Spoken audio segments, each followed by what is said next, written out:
ओंकार बिंदु संयुक्तम नित्यं ध्यायन्ति योगिनः कामदं मोक्षदं चैव ओंकाराय नमो नमः। आत्मारामं गुणाकारं वल्लभं लोकवल्लभं समुद्रं मोददातारम् इंद्रदिन्नं नमाम्यहम् नित्यानन्दं नमाम्यहम्।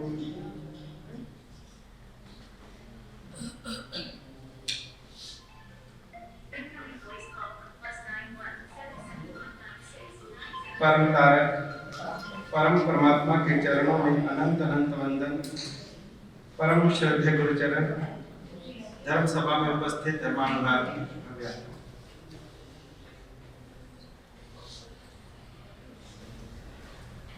जैन शासन में हमारे जितने भी सूत्र हैं, इन सूत्रों की रचना गणधर भगवंतों के द्वारा हुई है। हमारे आगमों में वर्णित ये जो सूत्रों के मोती हैं, ये सूत्रों के मोती यदि किसी ने दिए हैं तो गणधर भगवंतों ने दिए हैं। ये सूत्र बड़े ही रहस्य गर्भित, ये सूत्र बड़े ही भावों से भरे हुए, एक एक सूत्र में मंत्र है, रहस्य है, भाव है। यद्यपि हम जैसे अज्ञानी जीवों को, हम जैसे अल्प बुद्धि जीवों को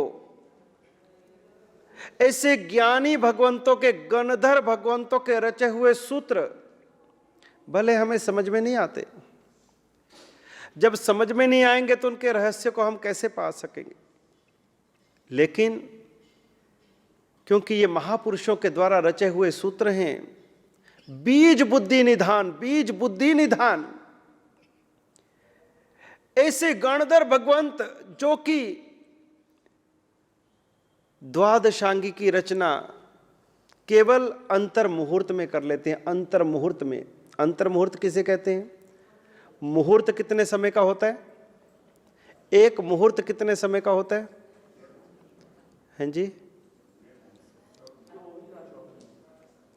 देखो समाई कितने समय की? 48 मिनट की। तो मुहूर्त साधु जी को पूछो, ओके करेंगे महाराज जी हमारे। हैं जी, महाराज जी आपकी तत्व ज्ञान की क्लास लेंगे रोज। और मुहूर्त क्या है, घड़ी क्या है, काल क्या है, समय किसे कहते हैं, अवली किसे कहते हैं, बहुत सारे ऐसे पारिभाषिक शब्द हैं जिन्हें हमें समझना जरूरी है। मुहूर्त किसे कहते हैं? 48 मिनट को मुहूर्त कहते हैं। ठीक है। तो मुहूर्त और हाँ, वो समय भी समझ नहीं आएगा फिर जी। हाँ, अंतर मुहूर्त क्या हुआ? अंतर मुहूर्त यानी कि उसके भीतर भीतर, उससे ऊपर समय नहीं जाएगा। अगर 48 मिनट है तो उसके भीतर भीतर में द्वादशांगी की रचना गणधर भगवंत कर लेते हैं और परमात्मा से केवल उनको 3 ही शब्द मिलते हैं, इससे ज्यादा नहीं। केवल 3 शब्द, 3 प्रश्न परमात्मा को पूछते हैं। उन 3 प्रश्नों के उत्तर में परमात्मा एक एक शब्द कहते हैं। उन 3 शब्दों से वो संपूर्ण द्वादशांगी की रचना कर देते हैं। यानी कि ज्ञान का अगाध भंडार, महासमुद्र जितना ज्ञान उनके भीतर में प्रकट हो जाता है, केवल 3 परमात्मा के उत्तरों से। ऐसे बीज बुद्धि निधान गणधर भगवंतों ने इन सूत्रों की रचना की है। अब ये जो सूत्र हैं, इन सूत्रों को हम लोग पढ़ते हैं, सुनते हैं, लेकिन समझ में नहीं पड़ते कि भी इरिया भी आए, गमना गमने, पानक कमने, एक इंदिया, बे इंदिया, तसूत्री, अनथ, हम रटन करते हैं। लेकिन सूत्रों के भले हम अर्थ को ना समझते हों, अर्थ समझना चाहिए। अर्थ से हमें सूत्र के प्रति भाव आएगा। केवल तोता रटन करके सूत्र पढ़ दिया, लेकिन अगर हमें इसका अर्थ भी, सामान्य अर्थ भी सीखें, तो सूत्र पढ़ते समय पता लगेगा इरिया वहियम क्या है, एक इंदिया क्या है, बे इंदिया क्या है, हरिया कमने क्या है, बिया कमने क्या है। वो तभी पता लगेगा जब हम सामान्य अर्थ बोध इसका प्राप्त करेंगे। लेकिन बिना अर्थ समझे, बिना रहस्य समझे, बिना भाव समझे भी यदि हम इन सूत्रों को सुनते हैं, इन सूत्रों का रटन करते हैं, उच्चारण करते हैं, तब भी हमारे जन्मों जन्म के कर्मों का क्षय होता है। ये सूत्र इतने प्रभावशाली हैं, इतने मंत्र गर्भित हैं। ये मंत्र हैं, इनको आप केवल अक्षर मत समझिए, शब्द मत समझिए, ये सब मंत्र हैं। इन मंत्रों से ही बड़े बड़े इलाज हो जाते हैं। इरिया वहियम की एक माला गिन लेने मात्र से, इरिया वहियम की एक माला गिन लेने मात्र से अगर कोई ऊपर की बाधा हो, कोई ऊपर की हवा हो, तो इरिया वहियम से वो दूर हो जाती है। इरिया वहियम में वो प्रभाव है। एक एक सूत्र में इतनी शक्ति है। इसलिए आपको कि सुबह से शाम जो क्रिया कराने वाले हैं पढ़ते ही रहते, इरिया वयम गमना गमने नमुथु नम, ये वो, बस कौश कर लो 2-2 मिनट में कौश 4 पढ़ लो जी, 1 नवकार गिनो जी, 4 नवकार गिनो जी, 16 नवकार गिनो जी। तो आपको बीच में सूत्र समझ में नहीं आते, लेकिन कौशक में हाँ भी आपने नवकार गिन लिए। लेकिन क्या बोला जा रहा है, जो हमको क्रिया करा रहे हैं वो कौन सा सूत्र का उच्चारण कर रहे हैं, भले हमें समझ नहीं आता, लेकिन कान में तो वो शब्द जा रहे हैं। तो वो जो शब्द है ना, वो मंत्र हैं। हमारे यहाँ पर एक उदाहरण दिया जाता है कि जब किसी व्यक्ति को सर्प काट लेता है, कोई विषैला जंतु काट लेता है, और उसके काटने से शरीर में जहर चला जाता है, और वह जहर मारक होता है, व्यक्ति को खत्म कर दे, मौत के मुंह में पहुंचा दे। और मान लो किसी व्यक्ति को सर्प ने काट लिया और जहर उसके शरीर में चला गया, और बाद में वह व्यक्ति मूर्छित हो गया, सुध बुध नहीं है, उसको नहीं समझ में आ रही, कुछ नहीं पता किस दुनिया में है, बेहोश हो गया है वो व्यक्ति। और उसको बचाने के लिए भागे भागे कोई व्यक्ति मंत्रवादी के पास में गए, किसी गारुडिक के पास में गए, किसी जानकार के पास में गए, और वो व्यक्ति उस व्यक्ति के पास में जिसको सर्प ने काटा है उसके पास आया। वो व्यक्ति बेहोश पड़ा है, और वो मंत्रवादी वो मंत्र पढ़ता है, उसको देख करके मंत्र पढ़ता जाता है, मंत्र पढ़ता जाता है, और उसके मंत्र के प्रभाव से धीरे धीरे उस व्यक्ति का जो जहर है वो उतरने लगता है। जो व्यक्ति लेटा हुआ है वो बेहोश है। क्या बेहोशी में उसको सुन रहा है? वो क्या सुन रहा है? उसको मंत्र सुनाई दे रहा है? वो व्यक्ति बेहोश पड़ा है, लेकिन उसको मंत्र सुनाई नहीं दे रहे। अगर बेहोश नहीं भी है, थोड़ा बहुत होश में है, उसके कान में मंत्र जा रहे हैं, लेकिन क्या उसको उस मंत्रों का शब्द का अर्थ समझ आ रहा है? उसको पता चल रहा है ये क्या बोल रहे हैं? अरे उसको क्या, जो आजू बाजू दूसरे लोग खड़े, उसके परिवार के लोग खड़े, उनको भी समझ में नहीं आ रहा है ये क्या बोल रहे हैं, क्या पढ़ रहे हैं। लेकिन उस मंत्रवादी के मंत्र पढ़ने से वह व्यक्ति का जहर उतर जाता है, वह व्यक्ति स्वस्थ हो जाता है। उसी तरह से हम जब इन सूत्रों को बार बार सुनते हैं, बार बार इन सूत्रों का उच्चारण हो रहा, दिन भर कितनी बार इरिया वहियम आएगा, कितनी बार नवकार मंत्र का आपको स्मरण करना पड़ेगा, कितनी बार आपको कायत्सर करने पड़ेंगे, कितनी बार नमुत्थुनम सूत्र करने पड़ेंगे, बार बार यही सूत्र यही सूत्र यही सूत्र।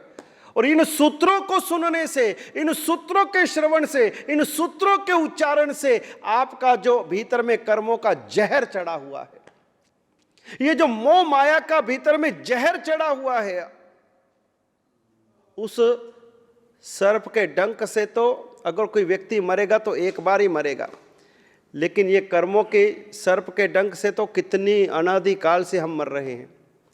तो ये जो जहर यदि उतारना है तो उसके लिए इन मंत्रों को सुन करके, इन सूत्रों को सुन करके हमारी आत्मा के ऊपर जो अनादि काल का जहर चढ़ा हुआ है वो इससे उतर जाएगा। हम यहां पर ठीक होने आए हैं, ये हॉस्पिटल है धर्म का। अभी आप हॉस्पिटल में हैं, कौन से हॉस्पिटल में? भगवान महावीर उपधान हॉस्पिटल। आप सबका कल एडमिशन हो गया, आपको वार्ड अलॉट हो गए। कुछ लोग स्पेशल रूम में चले गए, कुछ लोग वार्ड में, कुछ लोग लेकिन सभी हमारे वीआईपी पेशेंट्स हैं, कोई कम कोई ज़्यादा नहीं, सब हमारे लिए एक समान है। और एक ही भाव से है कि इस हॉस्पिटल में हमें अपनी आत्मा का रोग दूर करना है, भव भव का रोग दूर करना है, कर्मों के रोग से छुटकारा पाना है। और ये मंत्राक्षर हमें बार बार सुनने होंगे। ये नहीं कि बोलने वाला बोल रहा है और आप लोग किसी दूसरी दुनिया में हैं, आपको पता ही नहीं चल रहा क्रिया कब हो गई, कब पूरी हो गई। शुरू हुई तो आप झोंके में थे, पूरी हुई तो हाँ हो गई, चलो चलो अगे हम कितने जाना है, पता ही नहीं कब शुरू हुई कब पूरी हुई। सुबह कौशक में बिठा दिया, सो लो अपन वो सिरामी, लो भाई बैठ गए थोड़ी देर में।